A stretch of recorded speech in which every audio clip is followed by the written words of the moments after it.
My Lords, I rise to support Lord Krebs' amendment. He has laid it out extremely well, but I can't resist, obviously, adding to his comments.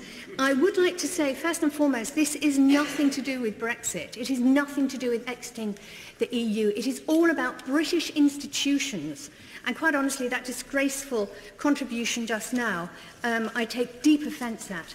I voted to leave. I very much want us to have a successful Brexit. But for me, a successful Brexit is having a green Brexit. And it's also about the government honouring its promises on moving over all of EU law.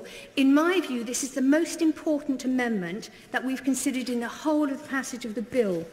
And this House today has the opportunity to secure our world-class environmental protections that have come about by our membership of the EU. No, no, no. These protections are for our air, our food, our animals and our countryside, and for ourselves. It's for us that we're doing this. Now, I've had a lot of flack from people voting for voting for Brexit, and one of the biggest things that people are unhappy with, obviously I get a lot of Green people emailing me, is that the risk of losing our environmental protections when we leave the EU. And it's something that I'm worried about as well. Currently, our government's policed by the Commission and the European Court of Justice, but our government cannot be trusted on environmental issues. It's routinely lost legal cases on environmental issues. There are examples such as Client Earth forcing the UK to make good on reducing our lethal levels of air pollution, and the Commission forcing us to reduce the disgusting levels of human waste in the River Thames. So I agree with the criticisms levelled against me and levelled against Brexit. If we don't replace the legal powers of the Commission and the ECJ and the environmental principles that underpin them, then Brexit will be a disaster from an environmental point of view. And this amendment is our chance to put that right. Now, the naysayers to this amendment, if there are many in the House, might suggest that the whole point of Brexit is in removing ourselves from the EU institutions. And so it's wrong to try to recreate their functions. But this is plainly wrong. Parliament can and should determine what our environmental principles are and who should enforce them.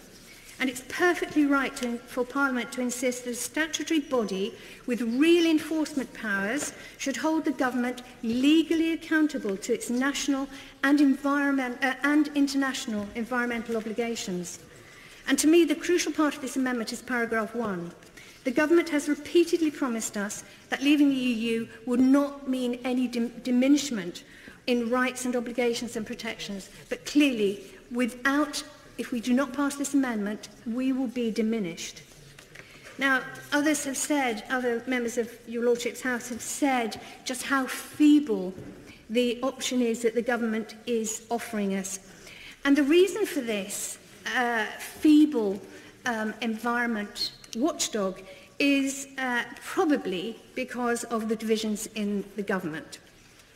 We have a wonderfully ambitious Environment Secretary on the one hand, whom one can almost imagine frolicking in a field of wheat, and on the other hand, an International Trade Secretary who dreams of GMO-fed beef and chlorinated chickens from factory farms in America. Order. Really? Really? I'm most grateful to the noble lady. Her speech and many other speeches surely would do very well as submissions to the consultation. The supporters of this amendment asked the government for a consultation. They've got a consultation. They've got criticisms to make of what's being proposed in the consultation. Let them submit that to the consultation. Isn't that how it's supposed to work? I thank the noble lord for his intervention, and I most certainly will do that. That's a very good idea. Thank you. Now, a compromise appears to have been reached between our Trade Secretary and the Environment Secretary, and they seem to have said, OK, let's have a watchdog, but let's make it toothless, so that it won't actually have the powers and the duties it needs to be effective. And so the government proposes that the new body will not be able to initiate legal action, will have no legal obligation to operate the current environmental principles, such as polluter pays, and the new body will be kept out of anything to do with dangerous anthropogenic climate change. The consultation actually fails to propose anything close to what we have already. And the amendment is therefore inconvenient to this government, and therefore they will oppose it. But, of course, a real environmental watchdog couldn't be anything but inconvenient to a government. We want it to be inconvenient to a government. We want it to actually hold it to account. We want it to stop them doing bad things. And we want them to actually uphold all the principles of clean food, clean air, clean seas that we currently have. Now, the Minister has made good on his promise to put the issues out to consultation ahead of third reading, but it is simply too weak. It's weaker than the EU law that we have already, and they could, of course, be weakened after the consultation. We have no guarantee that they're not going to be kicked into the long grass under the weight of other legislation coming through from DEFRA.